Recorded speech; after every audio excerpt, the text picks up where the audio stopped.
everyone, you know how we hold it down nice and easy. We are with Kgothatso Meka, the one and only.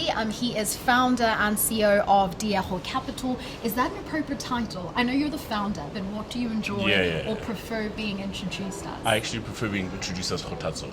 Okay, just Kgothatso. Yeah, all those other things are additions and distractions. Fine. Yeah. No, well, welcome to AI TV. You've been part of the AI Expo this year. Today's day 2. Quite a jam-packed schedule. How are you feeling? You spoke a little bit about the individuals that you got to meet at the Expo. What have been some of your highlights just in terms of the tracks? I think feeling good, feeling energized, feeling positive, because for me, working in the AI space, it gets a little bit frustrating because it's still such a new body of knowledge and there aren't a lot of people that really speak the AI language. So I think an expo like this is fantastic because it's like kind of demystifying a lot of things around artificial intelligence, and I'm really impressed with the turnout, like so many different people from different walks of life that have come to the expo, and then the tracks have also been really, really insightful. But the most important thing, like I've really met some incredible people and potential contacts and people that I'll be collaborating with. Right. It's quite interesting just to see the diversity of stakeholders who were here, right? So technical, non-technical, some have actually been in completely different industries and sort of pivoted in the AI space. I know that your background has been quite multifaceted. So from finance to property development to AI. That journey, what inspired the journey for you to pivot multiple times? So how I've always looked at it is I enjoy solving problems. I was very lucky to understand that from a very young age. And I suspected that I probably will not climb the corporate ladder and study accounting and ultimately become a partner or whatever it is, you know. So I decided to study things that I could use as tools and languages. Hence, my background was in finance. I studied finance, then worked in investment banking and the alternative investment space. And then I was really interested in property, but like, you know, it's a business. And got into property development, did my master's in property studies. Also, it's the ability to actually think, break down things, and the ability to build and solve problems.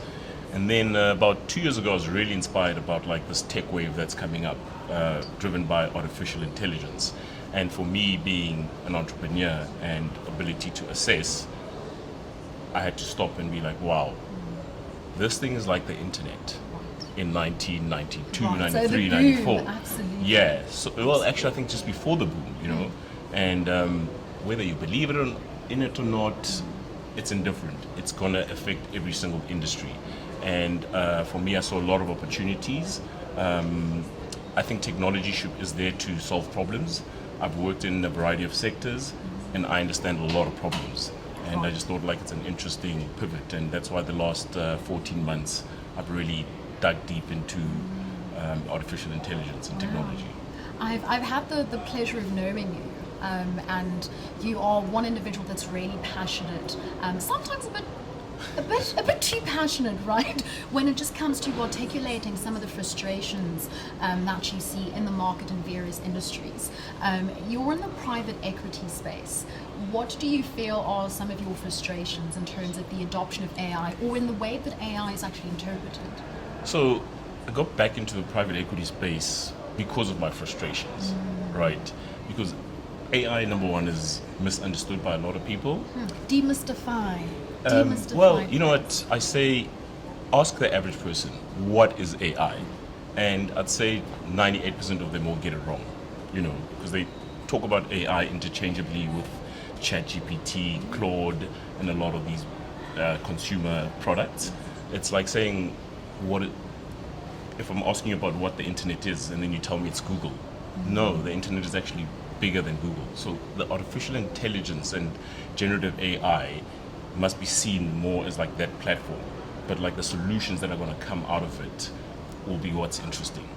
And so for me, I think every single business, every single government should actually have an AI strategy, which means then you must have a data strategy, which means you must have a governance and sovereignty strategy. And no one is looking at it like that. Remember, I'm a businessman, you know, and the way I've learned business and executed things that I've been part of, was just looking at things at a first principles point of view. And the frustration was people are speaking about it too high level, and if you're speaking about it high level, it's led to a lot of adoption but a lot of failure. And then people are like, oh man, this thing's a bubble, etc.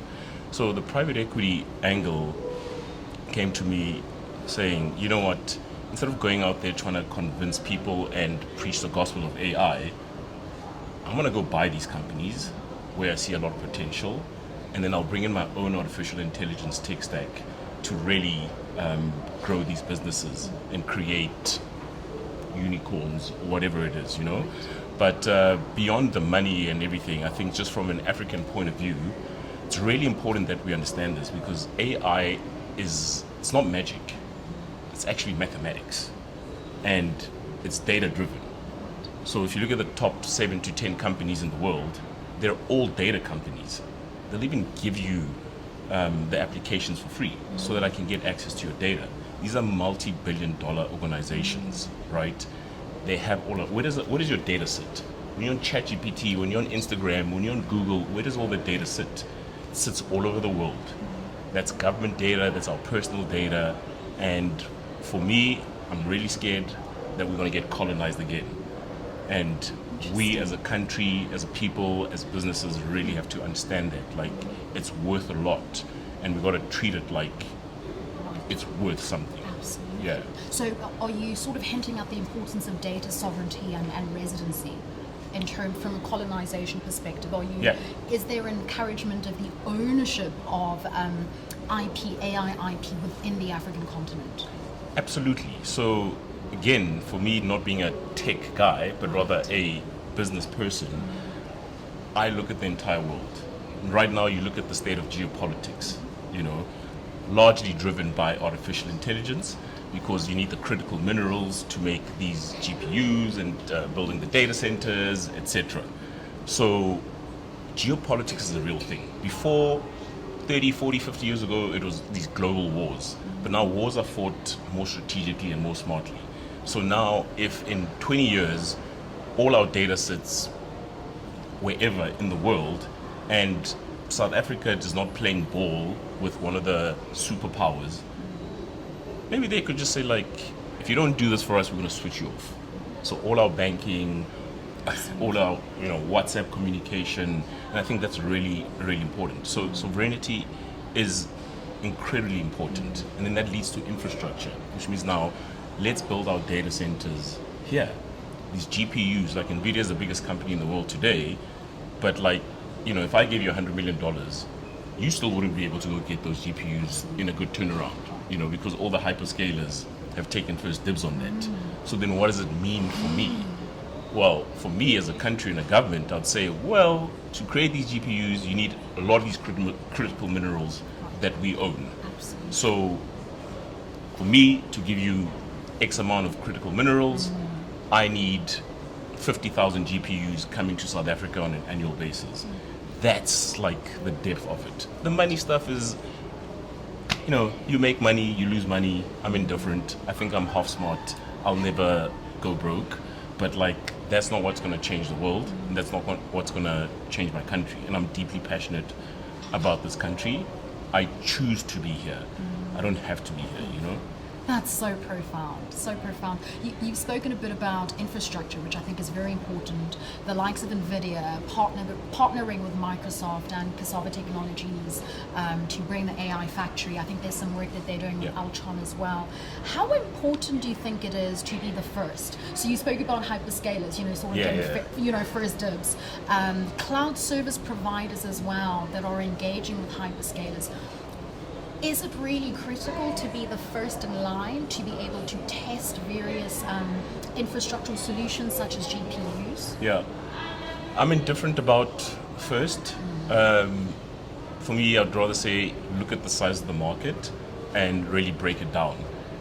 So if I am providing really affordable healthcare in South Africa or Ghana or whatever, as one company, even if I'm the first there, I'm never going to be able to cover the entire market. Absolutely. In fact, I will help my competitors because the more of us there are, the bigger the ecosystem and the bigger the ancillary companies and services around that. So the first thing for me is I don't see the value in taking us forward. I just think like it's important that like someone like a Cassava or a company like a Cassava or an Altron who wield a lot of power on the continent, that they've taken it by the horns and said, we will do it. But like in terms of first, I mean, with the Cassava data center, for example, I think they're going to bring eventually about 12,000 GPUs, and already one of the banks in South Africa had said, I'll take all 12,000. So I think the market is big enough. You know, we need a Cassava, we need an Altron, we need a Kgothatso data center, we need lots of that, and we need to organize the capital around that to be able to do these things on our own pockets in our own countries. Right. Quite a bit of the capital would support the AI strategy, right? So how would you advise C-suite executives, CEOs leverage and implement an AI strategy successfully? Number one, I would definitely have CEOs and boards understand what AI is. Start there. You know, if you're smart enough to be running these listed companies or companies that are generating hundreds of millions, if not billions in revenue, you've got the capacity to just understand what it is. So I'll take it back to the internet. If we're in 1995, you're a CEO, you don't know what the internet is, you've heard about it, and that doesn't make up part of your strategy, I don't want to be investing in your company because you're going to burn my money. If I say, give me your five-year plan, you're going to be hiring more messengers, whereas we're going to be emailing things. Like, what does that mean? You know? So AI is that important. So they need to understand it. It's not an IT function. You cannot delegate to IT. It is a purely, not purely, but it's a strategic imperative. MIT did a study between 2019 and 2024, which shows that AI tech-savvy boards and C-suite execs, those companies outperform companies that don't have tech-savvy people on their boards and executive teams by up to 25 to 30%. That's how important it is. So it is incredibly imperative because now companies are going to have to adopt an AI first mindset. But then also, why it has to sit at like CEO and board level is because for you to do effective artificial intelligence means you're going to have to, the architecture of your organization is going to have to change, you know, like making sure you're on the right cloud platforms, you know, making sure that like your data strategy is up to scratch because like I said, AI is mathematics, right? AI has been around since the 50s, by the way. Thing that we're talking about is generative artificial intelligence, but like it's based on data, crunching a lot of numbers and a lot of data, you know, so the cleaner, the more structured your data, the better the outputs. The model, and that's going to require a lot of capital expenditure. So a lot of people talk about artificial intelligence or oil. They talk about data as the new gold and oil. So I say that's a great comparison because gold and oil come from like underground. For you to, if I told you that your house, wherever you live, has gold or oil underneath, and I say monetize it, how are you going to do that? You need to mine it. It comes out, it's ore. You need to process it and refine it. And then you have this beautiful gold chain. You just said data is the new gold. So there's You got to mine it, process. you got to refine it, and you got to spend the capital. And then the beauty comes out. That's why IT can't do that. The top executives have to do that, and then you have to spend quite a bit of money on change management and adopting like new tools and new ways of working. Sure. So we definitely need to decentralize the AI strategy within organizations. Just my last question. You're on the private equity space, working at Tiego Capital, actually owning Tiego Capital. just in terms of your interest in organizations, businesses, maybe even AI startups that you're interested in investing in, what are you looking for in a founder or in an AI business?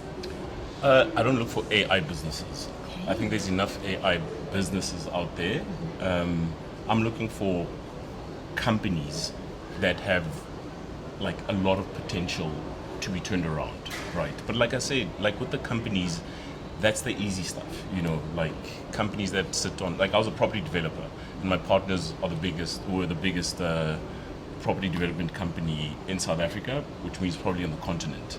And we used to sit on a tremendous amount of data, from consumer data to like designs of like houses and apartments that we do, to marketing. We spend millions on marketing, but it all sits on like random CRMs. It's just sitting there piling up, and we're not extracting insights out of that. So there's many businesses like that. I see that, I get excited because I know that like there's real value. I can purchase that organization, restructure it on a tech stack, and then increase value. But like that's not the end goal. The end goal more is like in the education space, in the health space, and how we take all that data. When you go to these public hospitals and you look at all those files, or when I was a developer and I would have to go to all these municipalities and get all of my approvals, and that's all those files. If you could get intelligence out of that, you could literally possibly change or prevent certain lifestyle diseases across our communities. You can help people get help much better, much faster. I mean, the things that people are doing internationally with artificial intelligence and health is like mind-blowing. But that's not trained on your black skin with your like kind of diseases in your community. So for me, that's actually what excites me beyond the money.